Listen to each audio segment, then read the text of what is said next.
नमस्ते दोस्तों, शिव छत्रपति शिक्षण संस्था द्वारा संचालित राजर्षि शाहू महाविद्यालय स्वायत्त लातूर हिंदी विभाग की ओर से मैं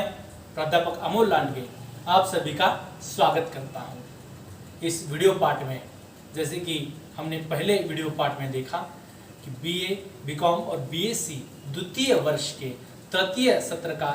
जो पाठ्यक्रम का परिचय हमने लिया है, उसके पश्चात आज के इस वीडियो पार्ट में हमें उस पाठ्यक्रम में जो महत्वपूर्ण इकाइयां है, उस महत्वपूर्ण इकाइयों में से एक इकाई जो है जो कथ्यतर गद्य विभाग से संबंधित है, और इसी कथ्यतर गद्य विभाग में हमने व्यंग्य साहित्य का चयन किया है। और इसी व्यंग्य साहित्य को लेकर जो है हमें इस वीडियो पार्ट में संक्षिप्त चर्चा करनी है। जैसे कि व्यंग्य शब्द जैसे ही हमारे कानों के ऊपर आता है, हम जिस व्यंग्य शब्दों को पढ़ते हैं और पढ़ते ही सुनते ही इस व्यंग्य का एक चित्र जो होता है अपने आप अपने मस्तिष्क में यहाँ पर आता हुआ दिखाई देता है। यह स्वरूप मतलब इस व्यंग्य का स्वरूप क्या है, उसका वास्तविक चित्र क्या है, यह जब हम देखने लगते हैं तो ये इसके पीछे का जो चित्र है हमारे सामने प्रस्तुत होता है कि जैसे कि आधुनिक युग में विज्ञान एवं तकनीकी के क्षेत्र में जिस प्रकार परिवर्तन एवं परिवर्धन हुआ है, उसी प्रकार साहित्य के क्षेत्र में भी नए प्रयोग और नई कल्पना तथा नए विचार का आविर्भाव भी हुआ है। और इसीलिए आज व्यंग्य शब्द मात्र साहित्य के रूप में न रहकर समाज के वास्तविकता के साथ यहाँ पर जुड़ा हुआ दिखाई देता है। आज का वर्तमान भारतवर्ष अन्याय, अत्याचार, पाखंड, कालाबाजारी, छल, आर्थिक, सामाजिक, धार्मिक ऐसी अनगिनत विसंगतियों से घिरा हुआ है, और इसी विसंगतियों एवं विद्रूपताओं पर एक सजग साहित्यकार, एक सजग व्यंग्यकार व्यंग्य के माध्यम से तीक्ष्ण प्रहार जो है यहाँ पर करता हुआ दिखाई देता है। समाज जीवन और जगत की अनुभूतियों को व्यंग्यकार साहित्य में उतारने का कार्य जो है यहाँ पर करता हुआ दिखाई देता है। ये साहित्यकार जो होता है इस समाज से जुड़ा हुआ होने के कारण जो है वह जो होता है इस समाज को सुधारने का कार्य जो है अपनी कलम के माध्यम से यहाँ पर करता हुआ दिखाई देता है। तो इसके बाद जो है ये व्यंग्य शब्द क्या है, उस व्यंग्य शब्द का निर्माण कैसे हुआ है, उसकी व्युत्पत्ति कैसे हुई है, ये भी हमें देखना जरूरी है, वह आवश्यक है। जो हमारे हिंदी भाषा में जो व्यंग्य शब्द यहाँ पर आया हुआ है, जो हिंदी भाषा में जो व्यंग्य शब्द प्रचलित है, वह वास्तविक रूप में वह संस्कृत भाषा का शब्द है। और इस संस्कृत भाषा का जो शब्द है, जो व्यंग्य शब्द है, इसकी उत्पत्ति जो होता है वह अंग को वी उपसर्ग लगकर यहाँ पर निर्माण होता हुआ दिखाई दे रहा है। जो अंग को जो वी उपसर्ग लगा हुआ है और व्यंग्य यहाँ पर निर्माण हुआ है, जिसका हिंदी साहित्य कोश के आधार पर जो है यहाँ पर विश्लेषण किया गया है कि जिसका अर्थ जो होता है विकृत या फिर विरूप अंग होता है। मतलब जो है व्यंग्य का अगर हिंदी साहित्य कोश के आधार पर हम अर्थ ग्रहण करें तो जिसका विकृत या फिर विरूप अंग होता है उसे व्यंग्य कहते हैं। लेकिन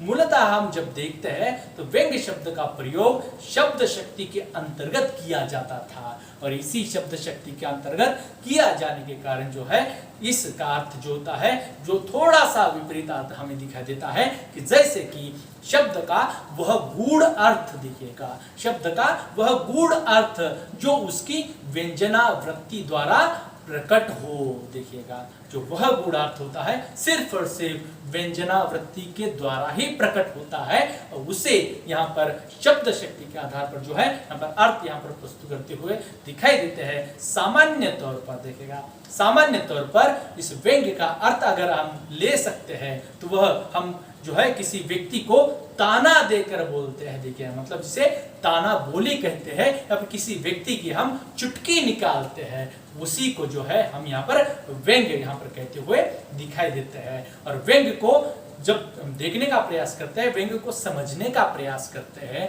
तो व्यंग्य को समझने के लिए किसी एक परिभाषा द्वारा समझना बहुत मुश्किल है। और इसीलिए इस व्यंग्य को समझने के लिए यहाँ पर भारतीय एवं पाश्चात्य साहित्य में व्यंग्य को भिन्न भिन्न ढंग से यहाँ पर परिभाषित किया हुआ दिखाई देता है कि बहुत पहले से हमारी परंपरा रही है। किसी एक विषय के ऊपर अलग अलग साहित्यकारों का एक मत जो है कभी भी नहीं हुआ है। और इसीलिए जब हम भारतीय साहित्यकारों को देखते हैं या पाश्चात्य साहित्यकारों को देखते हैं, बड़े बड़े व्यंग्यकारों को देखते हैं, तो इन्होंने अपने अपने तौर पर अपने विचारों के आधार पर इस व्यंग्य की यहाँ पर परिभाषा की हुई दिखाई देती है। कि जैसे कि बहुत बड़े यहाँ पर जो है पाश्चात्य व्यंग्यकार जो है मेरीडेथ ने जो है यहाँ पर व्यंग्य की यहाँ पर एक परिभाषा की है। उसमें वह ऐसा कहते हैं कि प्रहार करने योग्य विषय पर यदि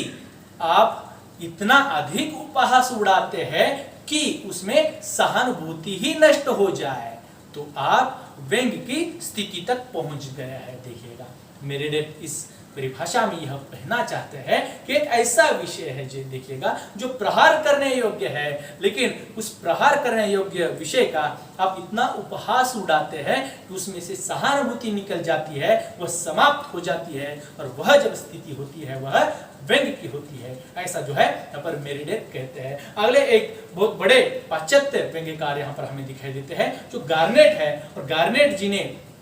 जो है व्यंग्य की एक अपनी परिभाषा यहाँ पर प्रस्तुत की है। वह कहते हैं कि व्यंग्य अपनी साहित्य विधा के रूप में परिहासास्पद अथवा विशेष व्यक्ति के प्रति खिल्ली उड़ाने अथवा चोट पहुंचाने की प्रहारात्मक अभिव्यक्ति है और साहित्यिकता एवं हास्य उसके अवयव है। देखिएगा, गार्नेट जी ने बहुत बड़ी और अच्छी जो है प्रभावात्मक यहाँ पर परिभाषा की है। वह यहाँ पर इस परिभाषा के माध्यम से कह रहे हैं कि जो साहित्य विधा के रूप में जो है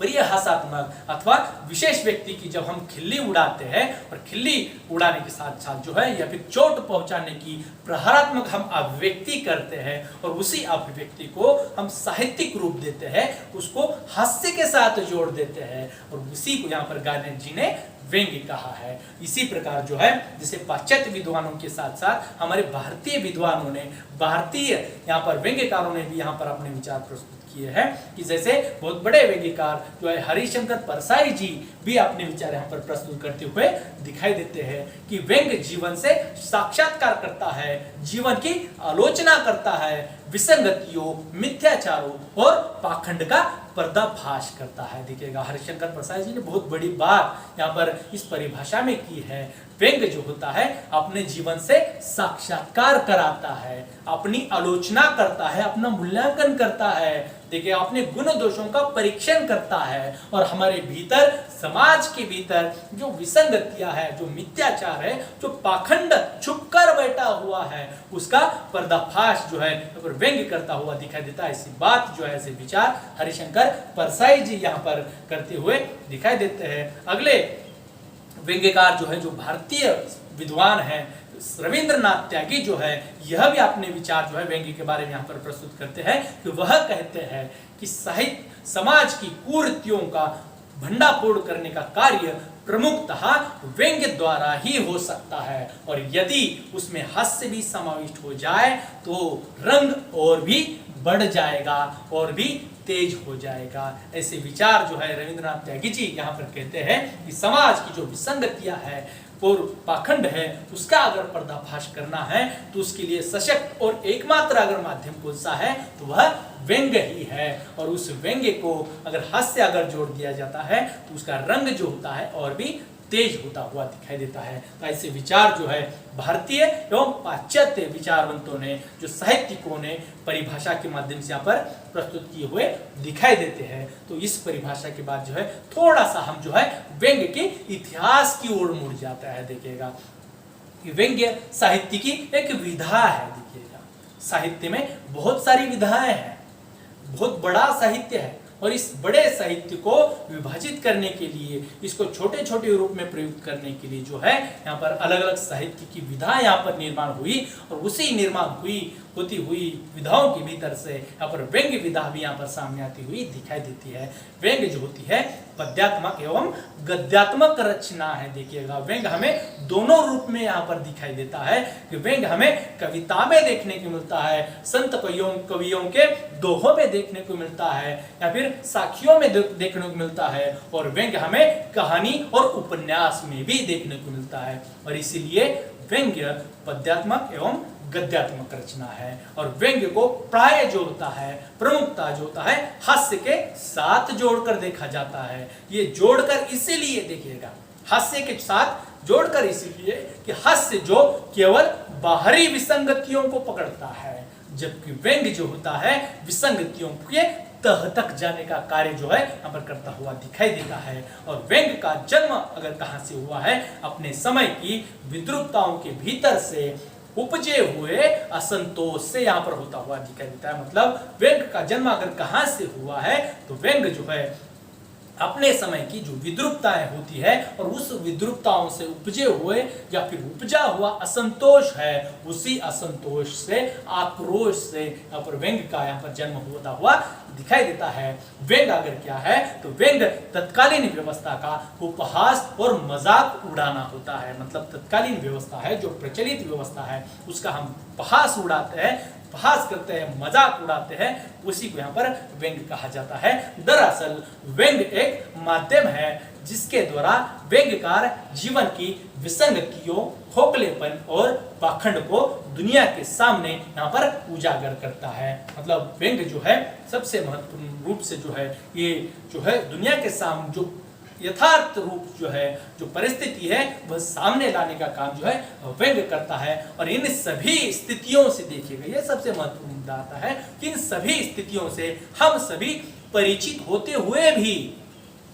उनसे हम समझौता कर जीवन ज्ञापन करते हुए दिखाई दे रहे हैं।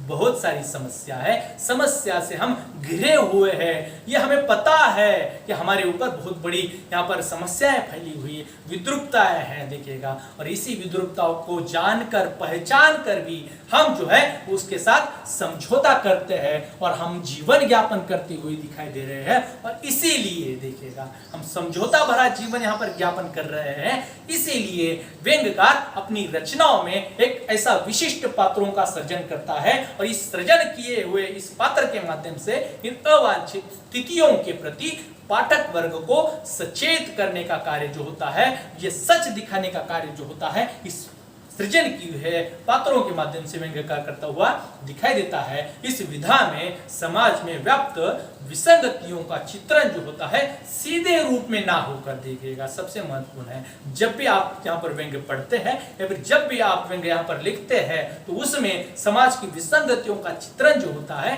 सीधे रूप में, मतलब अभिधा रूप में न होकर वह व्यंजना रूप में किया जाता है। और इसीलिए ये व्यंजना रूप में करने का कारण इस व्यंग्य में मारक क्षमता जो होती है, जो हमारा टारगेट जो होता है, जो लक्ष्य होता है, वह सर्वाधिक होता है। मतलब लक्ष्य तक पहुंचने की क्षमता जो होती है इस व्यंग्य में सर्वाधिक होती हुई दिखाई देती है। और इसीलिए व्यंग्य का जो है यहाँ पर सबसे महत्वपूर्ण स्थान जो होता है, ये साहित्य में दिखाई देता है। ये जो है इस व्यंग्य के ऊपर जैसे हमने यहाँ पर चर्चा की, तो सबसे महत्वपूर्ण मुद्दा ये भी आता है कि व्यंग्य का आरंभ क्या है। हम तो चर्चा तो कर रहे हैं, लेकिन हमें यह भी पता होना चाहिए कि व्यंग्य का आरंभ कहाँ से हुआ है, उसकी शुरुआत कहाँ से हुई है। देखिएगा, किसी व्यक्ति या व्यक्तियों के समूह की मूर्खताओं की खिल्ली उड़ाने के लिए व्यंग्य का प्रयोग किया जाता है। देखिएगा, मतलब एक व्यक्ति है या फिर व्यक्तियों का समूह है। हम जीवन ज्ञापन करते समय समूहों के साथ रहते हैं। मनुष्य समाजशील प्राणी है, समाज में रहता है, और जिस समाज में रहता है उस समाज की जो मूर्खता है, हमसे जो गलतियां होती है, उसके ऊपर जो है उसके ऊपर खिल्ली उड़ाने के लिए अगर किसका प्रयोग होता है, वह व्यंग्य का प्रयोग होता है। और हिंदी साहित्य में व्यंग्य का जो आरंभ हुआ है, व्यंग्य की जो शुरुआत हुई है, वह संत साहित्य से मानी जाती है। देखिएगा, संतों ने बहुत बड़ा कार्य किया है। आज हमारे भारतवर्ष की जो स्थिति है, हम विकसनशील राष्ट्र की श्रेणी में हैं। यहाँ तक आने के लिए अगर सबसे बड़े महत्वपूर्ण अगर बड़ा योगदान अगर किसका है, इन संतों का है। और इसी संत साहित्य में जो है हमें यहाँ पर विकास की यहाँ पर जड़ें दिखाई देती है। और इन्हीं संतों ने जो है यहाँ पर सबसे पहले व्यंग्य का आरंभ किया है। जैसे कि सबसे महत्वपूर्ण रूप से संत कबीर जो है व्यंग्य के प्रणेता माने जाते हैं। संत कबीर जी ने जो है सबसे पहले यहाँ पर व्यंग्य का प्रयोग जो होता है अपनी यहाँ पर साखियों में किया है, अपनी वाणी में किया है और समाज को यहाँ पर अंधेरे से उजाले की ओर लाने का प्रयास किया है। मध्यकाल की जो सामाजिक विसंगतियों पर एक व्यंग्यपूर्ण शैली में प्रहार यहाँ पर किया हुआ दिखाई देता है। जो जाति भेद है, हिंदू मुसलमानों का धर्माडंबर है, गरीबी अमीरी है, रूढ़िवाद है, जो परंपरावाद है, उसके ऊपर गहरा प्रभाव किया है। संत साहित्य में जो होता है बहुत सारे संतों ने यहाँ पर समाज को यहाँ पर विकास की ओर लाने के लिए और उनके दिमाग में जो है अंधविश्वास जो फैला हुआ है, जो पाखंड फैला हुआ है, ये मिटाने के लिए जो है यहाँ पर संत साहित्य में बहुत सारे संत हुए। जैसे कि संत कबीर है, संत तुकाराम है, संत रैदास है, संत एकनाथ है, संत तुलसीदास है, संत तुकाराम है, गुरु नानक देव भी हम यहाँ पर दिखाई देते हैं, संत सूरदास है और संत ज्ञानेश्वर जो है सबसे कम आयु के संत हमें यहाँ पर दिखाई देते हैं। कि आदि संतों ने समाज, धर्म, जाति समस्याओं पर यहाँ पर व्यंग्य यहाँ पर किए हुए दिखाई देते हैं। कि जैसे कि हम इन संतों की यहाँ पर चर्चा कर रहे हैं, इन्हीं संतों में जो महत्वपूर्ण जो है बड़े बड़े संत हैं, उन्होंने यहाँ पर दोहे यहाँ पर प्रस्तुत किए हैं। जैसे कि हम यहाँ पर देख रहे हैं कि संत तुलसीदास ने यहाँ पर एक दोहा यहाँ पर कालजयी दोहा यहाँ पर लिखा है कि जासु राजा प्रजा दुखारी, जासु राजा प्रजा दुखारी, सो नृप अवसी अधिकारी। देखिएगा संत तुलसीदास बहुत बड़े गहरे अर्थ के साथ यहाँ पर ये दोहा जो यहाँ पर प्रस्तुत कर रहे हैं कि जो राजा प्रजा की दुख की ओर, समस्या की ओर नजरअंदाज करता है, उसको दुख देता है, पीड़ा देता है, वह नरक का अधिकारी होता है। जैसे कि आज जो यहाँ पर जनतंत्र दिखाई देता है, लोकतंत्र दिखाई देता है, हमारी जो सरकार है जनता के भीतर से यहाँ पर निर्माण हो रही है। और जो सरकार, जो प्रशासन व्यवस्था ये जनता की दुख दर्द की ओर नजरअंदाज करते हैं, उसको जो है यहाँ पर प्रजा उसका स्थान अवश्य दिखा देती है। ऐसा जो है ये संत तुलसीदास अपनी साखी के माध्यम से, दोहे के माध्यम से जो है यहाँ पर कहते हुए दिखाई देते हैं। आगे हम देख सकते हैं कि कबीर की जब हम बात करते हैं, संत कबीर की चर्चा करते हैं कि कबीर ने समाज के ऊपर, धर्म के ऊपर, जातियों के ऊपर, अलग अलग समुदाय के ऊपर जो है यहाँ पर व्यंग्य किया है। लेकिन ऐसे व्यंग्य के साथ साथ जो है कबीर ने खुद को भी नहीं छोड़ा है। देखिएगा कबीर जो है यहाँ पर खुद के ऊपर भी यहाँ पर व्यंग्य करते हैं। कबीर यहाँ पर कहते हैं, खुद के ऊपर व्यंग्य के माध्यम से वह कह रहे हैं कि कबीर कुत्ता राम का, मोतिया मेरा नाऊं, गले राम की जेवड़ी, जित खींची तित जाऊं। देखिएगा कबीर जो है बहुत मार्मिक अर्थ जो है इस दोहे के माध्यम से प्रस्तुत कर रहे हैं। वह कहते हैं कि आज के समाज में, आज का समाज जो है वह स्वार्थी समाज यहाँ पर दिखाई दे रहा है। आपकी सेवा करने वाला, आपकी सहायता अगर करने वाला कोई है, कोई बड़ा व्यक्ति जो है, बड़ा नाम जिसका हुआ है, आप उसी के पीछे भागते हुए दिखाई देते हैं। जो गरीब है, निम्न वर्ग है, जो सामान्य लोग है, उसके पीछे कोई नहीं भागता हुआ दिखाई देता है। और इसीलिए कबीर भी यहाँ पर कहते हैं कि कबीर कुत्ता राम का, मोतिया मेरा नाऊ, गले राम की जवड़ी, जित खींची तित जाऊ। ऐसे ही यहाँ पर खुद के ऊपर व्यंग्य करने के बाद जो है कबीर जी अगले दोहे में यहाँ पर कह रहे हैं कि समाज के ऊपर, अंधविश्वास के ऊपर, पाखंड के ऊपर यहाँ पर वह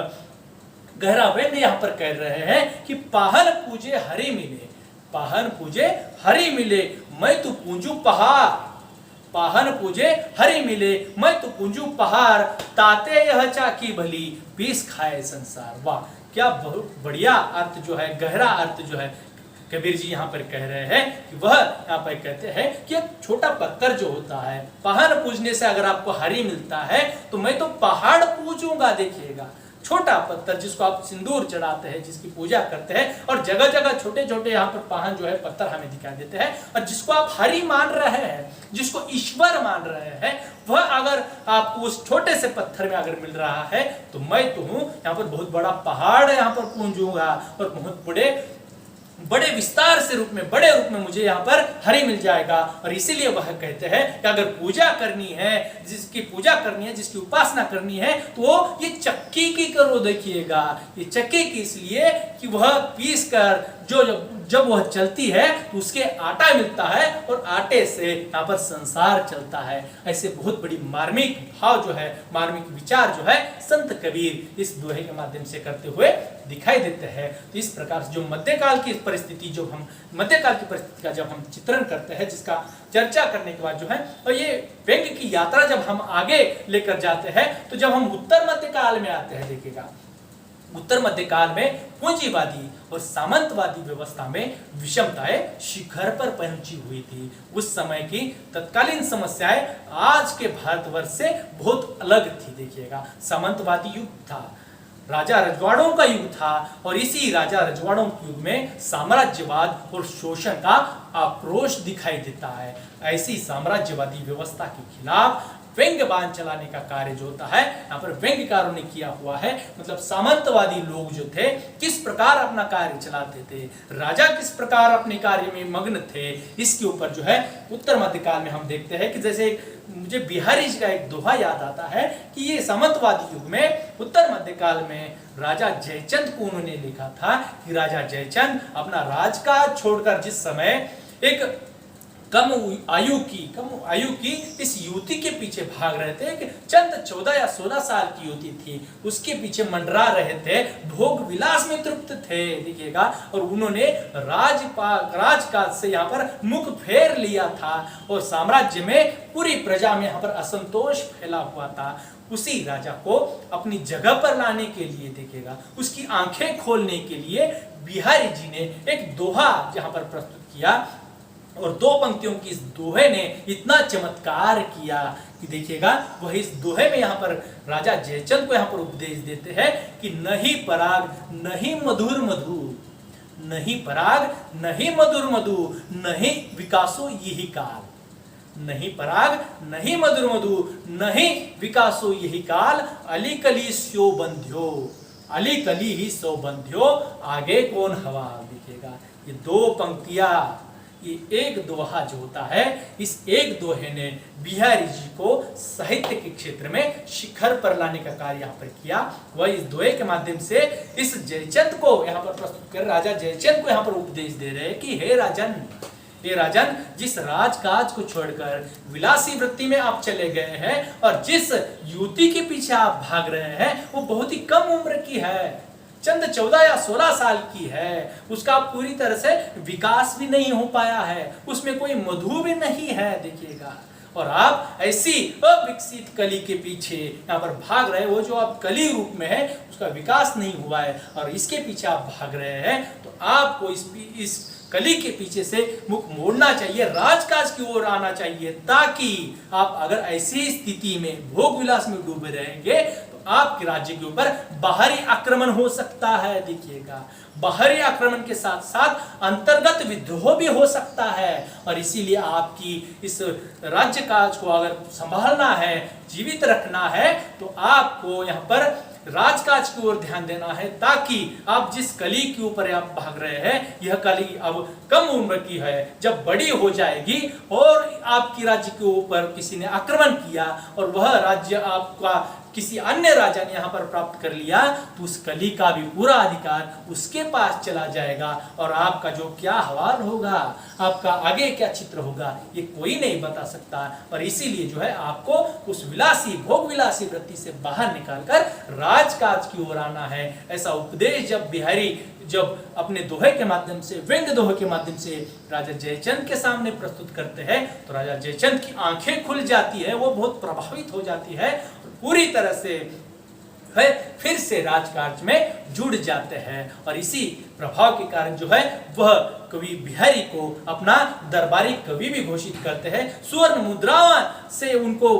जो है यहाँ पर पुरस्कृत करते हैं और अपना साहित्य जगत में वो उनको भी नाम जो है यह अजरामर करते हुए दिखाई देती है। देखिएगा विद्यार्थी मित्रों, ये इतनी प्रभाव जो है, इतनी ताकत जो होती है सिर्फ 2 पंक्तियों में अगर होती है, इतनी स्वर्ण मुद्रा भी मिल रही है, इतना यहाँ पर सम्मान भी हो रहा है और दरबार का जो है राज दरबार भी मिल रहा है, दरबारी कवि का सम्मान भी मिल रहा है, राजाश्रय मिल रहा है। तो व्यंग्य जो है कितना प्रभावात्मक हो सकता है, इसी से आप अंदाजा लगा सकते हैं। जैसे कि हम देख रहे हैं ये अलग अलग कालखंड में व्यंग्य की यात्रा कैसे हुई है, वैसे ही अगली यात्रा की जो हम अगले पड़ाव की ओर हम जब जाते हैं, ये स्वतंत्रता पूर्व काल का जब हम जिक्र करते हैं, तो स्वतंत्रता पूर्व काल में व्यंग्य की स्थिति कैसी थी। स्वतंत्रता पूर्व काल में अंग्रेजों के खिलाफ आवाज उठाने का सशक्त माध्यम व्यंग्य साहित्य बना हुआ था। अंग्रेजों का शोषण बहुत बड़ा पैमाने पर फैला हुआ था, जनमानस त्रस्त था, अंग्रेजों के खिलाफ आक्रोश हो रहा था, आंदोलन हो रहा था। अगर कोई अंग्रेजों के खिलाफ आवाज उठाने का प्रयास करता है तो उसका आवाज तुरंत वहीं पर यहाँ पर समाप्त कर दिया जाता है, उसको नष्ट कर दिया जाता है। लेकिन साहित्यकारों ने एक ऐसा यहाँ पर माध्यम चुना जो यहाँ पर अंग्रेजों के खिलाफ प्रखर रूप से, देखिएगा यहाँ पर वास्तविक रूप से, अभिधा रूप से ना होकर व्यंजना रूप से यहाँ पर प्रहार कर सकता है, तो वह व्यंग्य साहित्य यहाँ पर सामने आया है। और स्वतंत्रता पूर्व काल में व्यंग्यकार जो है उन्होंने इस अंग्रेजी शासन के खिलाफ के ऊपर जो है पर आवाज उठाने का कार्य किया। और उन्हीं व्यंग्यकारों में भारतेंदु है, पांडे बेचन शर्मा उग्र है, रांगे राघव है, बाल मुकुंद गुप्त दिखाई देते हैं और उनकी अगली पीढ़ी जो है प्रेमचंद और निराला भी दिखाई देते हैं। इन आदि व्यंग्यकारों ने समाज में जो फैला हुआ अंधकार जो है, जो गुलामी है, अंग्रेजों का यहाँ पर राज्य है, उसके खिलाफ जो है यहाँ पर आवाज उठाने का कार्य जो है व्यंग्य के माध्यम से किया हुआ दिखाई देता है। भारतेंदु जी का अंधेर नगरी नाटक जो है बहुत प्रभावशाली है, वो प्रचलित नाटक दिखाई देता है। इस नाटक में उन्होंने अंग्रेजी शासन व्यवस्था के खिलाफ जो है यहाँ पर व्यंग्य के माध्यम से उसका पर्दाफाश करने का कार्य जो है किया हुआ दिखाई दे रहा है। बाल मुकुंद गुप्त जी का भी यहाँ पर रचना हमें दिखाई देती है कि बाल मुकुंद गुप्त जी ने शिव शंभू के चिट्टे के माध्यम से समाज और व्यवस्था के ऊपर जो है तीव्र व्यंग्य किया हुआ दिखाई देता है। उस समय का समाज किस प्रकार सा था और उस समाज के ऊपर व्यवस्था का कैसे प्रभाव पड़ा हुआ था, ये पूरा चित्रण जो है बाल मुकुंद गुप्त जी ने अपने शिव शंभू के चिट्टे इस रचना में किया हुआ दिखाई देता है। उसके बाद जो है आगे यहाँ पर हम दिखा देते हैं कि उनके बाद की जो पीढ़ी आती है, जो प्रेमचंद जी के साहित्य में भी प्रेमचंद जी ने समसामयिक समस्याओं पर तीखा व्यंग्य यहाँ पर किया हुआ दिखाई देता है। और प्रेमचंद जी ने कहानियों और उपन्यास में जो है आम आदमी और कृषक जीवन सबसे महत्वपूर्ण जो है उन्होंने जो जोर देकर यहाँ पर किया है कि आम आदमी के साथ साथ जो है कृषक जीवन के ऊपर कलम चलाते हुए सामाजिक समस्याओं के ऊपर तीव्र व्यंग्य जो है यहाँ पर किया हुआ दिखाई देता है। प्रेमचंद जी के बाद जो है यहाँ पर निराला जी का साहित्य भी यहाँ पर दिखाई देता है और निराला जी के साहित्य में भी व्यंग्य एवं समाज में फैली हुई विद्रुपताओं पर उन्होंने करारा व्यंग्य किया हुआ दिखाई देता है। जब निराला जी का जिक्र होता है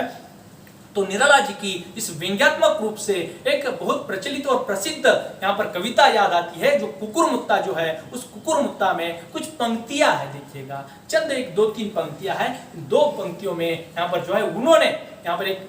गरीबी और अमीरी के ऊपर जो है ये पूंजीपतिवाद के ऊपर है करारा व्यंग्य किया है। जैसे वह इस कुकुर मुत्ता में यहाँ पर कहते हैं कि अबे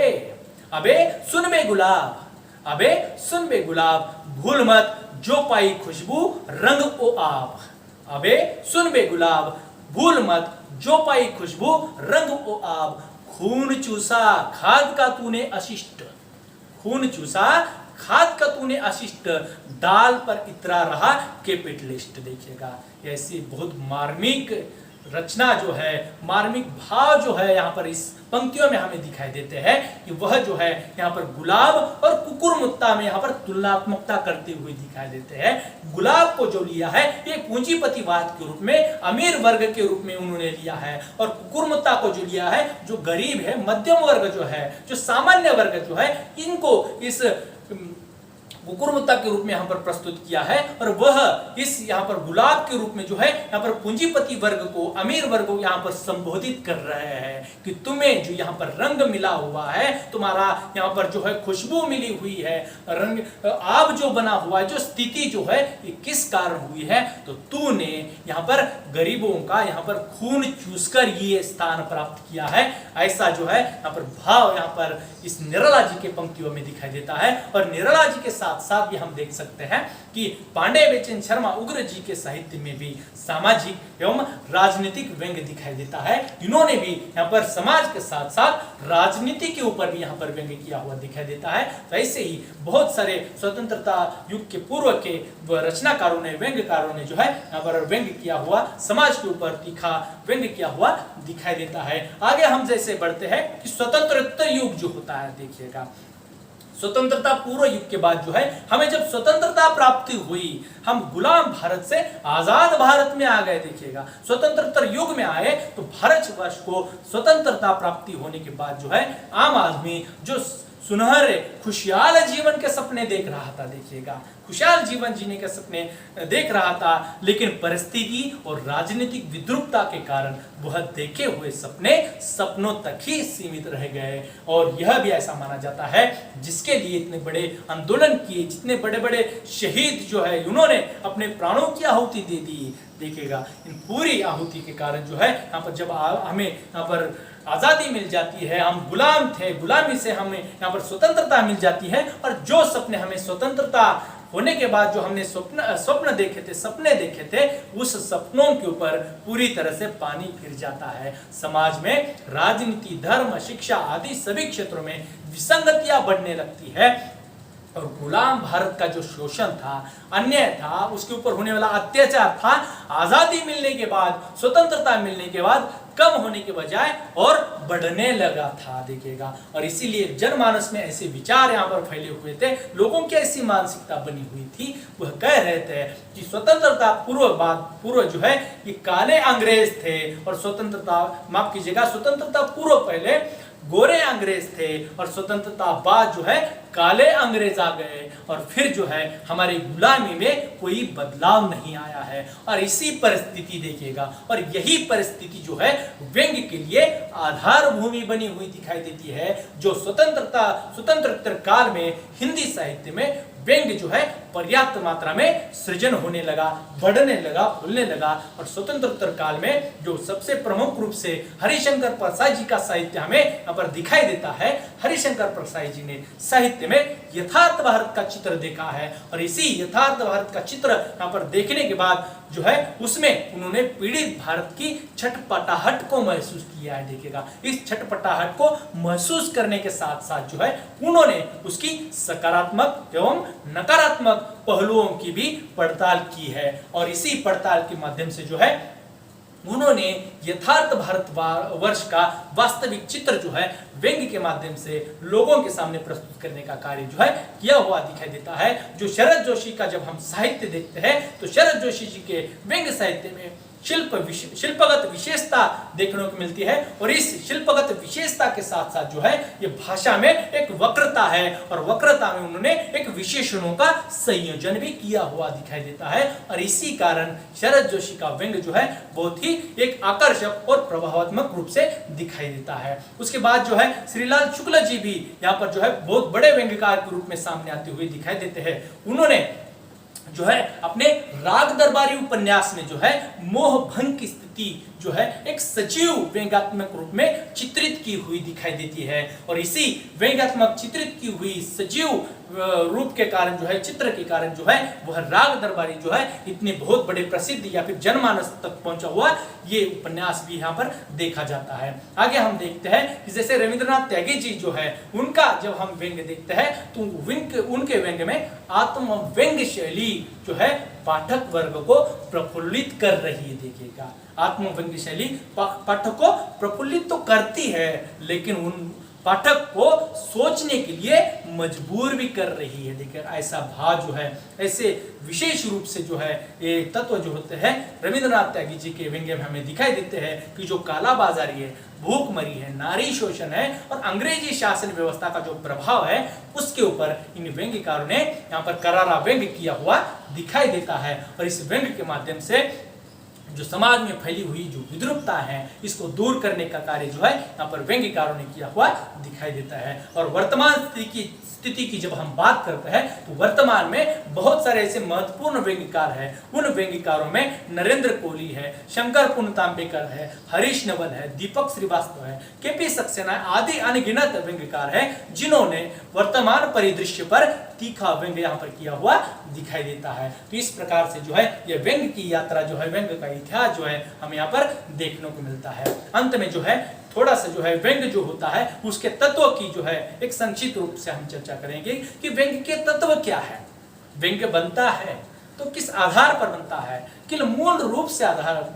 के आधार पर बनता है। तो पहला व्यंग्य का यहाँ पर तत्व हम देख सकते हैं कि संवेदनशीलता। देखिएगा संवेदनशीलता व्यंग्य का सबसे पहला और प्रमुख तत्व माना जाता है कि मनुष्य के भीतर संवेदनशीलता होना आवश्यक है। जो संवेदनशील व्यक्ति होता है वह संवेदनशील व्यक्ति समाज के साथ जुड़ा हुआ है और समाज में अगर अन्याय अत्याचार हो रहा है, जो बुरा व्यवहार हो रहा है उसके प्रति उसके मन में अगर यहाँ पर पीड़ा जागृत होती है, दुख जागृत होता है और उस दृश्य को देखकर करुणता जागृत होती है तो वह संवेदनशीलता उसको कुछ लिखने के लिए मजबूर करती है। और इसी संवेदनशीलता को यहाँ पर तत्व के रूप में यहाँ पर व्यंग्य में लिया हुआ दिखाई देता है। दूसरा यहाँ पर तत्व हम देख सकते हैं कि गंभीरता। देखिएगा संवेदनशीलता तो है, वह तो आवश्यक ही है, लेकिन उस संवेदनशीलता को गंभीरता का यहाँ पर साथ होना आवश्यक है। संवेदनशीलता के साथ साथ गंभीरता अगर होती है, आपके विचारों में गंभीरता है, देखिएगा तो आपका व्यंग्य जो है प्रभावात्मक रूप से आपके सामने आता हुआ दिखाई देता है। और तीसरा यहाँ पर सबसे महत्वपूर्ण तत्व माना जाता है वह है बौद्धिकता। देखिएगा बौद्धिकता सबसे महत्वपूर्ण तत्व है। अगर आपके साथ में बौद्धिकता ही नहीं है और आप व्यंग्य लिखने चले हैं, देखिएगा जो घटना घटित है उसकी परिभाषा जो है आपकी करनी है या फिर उसकी आलोचना करनी है, देखिएगा सभी दृष्टिकोण से उनके गुण दोषों को यहाँ पर सामने लाना है, उसका परीक्षण करना है, उसका मूल्यांकन करना है, तो उसके लिए बौद्धिकता की आवश्यकता होती है। वह अगर बौद्धिकता आपके पास है तो आपका व्यंग्य जो होता है बहुत ही आकर्षक और प्रभावात्मक दिखाई देता है। और दूसरा यहाँ पर हम तत्व देखते हैं वह सांकेतिकता है। देखिएगा सबसे महत्वपूर्ण यहाँ पर तत्व माना है सांकेतिकता जो है। आप अगर व्यंग्य कर रहे हैं आपको ये डायरेक्टली मतलब अभिधा में ना होकर व्यंजना में करना है कि जो कुछ भी आप विषय प्रस्तुत कर रहे हैं, जो कुछ भी चित्र प्रस्तुत कर रहे हैं वह सांकेतिक रूप में, प्रतीक रूप में यहाँ पर प्रस्तुत करना है ताकि जो है आपका व्यंग्य जो है प्रभावात्मक रूप से यहाँ पर प्रस्तुत होए और आपके व्यंग्य में जो है किसी का यहाँ पर जो आपके इस साहित्य के ऊपर या फिर आपकी रचना के ऊपर कोई यहाँ पर आवाज ना उठा पाए, लेकिन वह बिना आवाज उठाए या फिर बिना यहाँ पर जो है चित्र प्रस्तुत किए जो है डायरेक्टली चित्र प्रस्तुत ना करते हुए सांकेतिक रूप में आपने यहाँ पर जो व्यंग्य प्रस्तुत किया है वह सबसे प्रभावात्मक यहाँ पर व्यंग्य जो है प्रस्तुत होता हुआ दिखाई देता है। और अगला और अंतिम जो है यहाँ पर तत्व दिखाई देता है वह तटस्थ विश्लेषण होता है। देखिएगा आपके भीतर तटस्थता जो है, जो वास्तविकता जो है, जो यथार्थता घटित हो रही है उसको आपको जैसे के वैसे यहाँ पर प्रस्तुत करनी है, मतलब सांकेतिक रूप में करनी है। आपके विचारों के ऊपर किसी का यहाँ पर प्रभाव नहीं होना चाहिए, आपके मन में किसी के प्रति यहाँ पर डर निर्माण नहीं होना चाहिए, वह तटस्थ भाव होना चाहिए। मतलब आप में उस सत्यता से पलायनता का भाव नहीं होना चाहिए। जो कुछ भी घटित हो रहा है उसके ऊपर आप तटस्थ होकर विचार प्रस्तुत करने का भाव जो है अगर आप में यहाँ पर है तो आप जो है ये अच्छे व्यंग्यकार के रूप में सामने आते हुए दिखाई देते हैं। तो इस प्रकार से जो है प्रमुख रूप से यहाँ पर जो है ये 4-5 तत्व जो है हमें यहाँ पर व्यंग्य के दिखाई देते हैं। तो विद्यार्थी मित्रों इस प्रकार से एक संक्षिप्त रूप से जो है यहाँ पर व्यंग्य की जो यहाँ पर चर्चा हमने यहाँ पर की है। तो इस व्यंग्य की चर्चा होने के बाद जो है हम जैसे पाठ्यक्रम में हमने व्यंग्य रचनाएं ली है जो नरेंद्र कोहली जी की खाते रहियो बांके यार, इस रचना को हम अगले वीडियो पार्ट में देखेंगे। इस रचना का वीडियो पार्ट देखने के लिए आपको इस चैनल को सब्सक्राइब करना है, लाइक करना है और शेयर करना नहीं भूलना है। तब तक के लिए सभी छात्रों के लिए, सभी विद्यार्थी मित्रों के लिए घर में रहिए, सुरक्षित रहिए और दूसरों को भी सुरक्षित रखिए।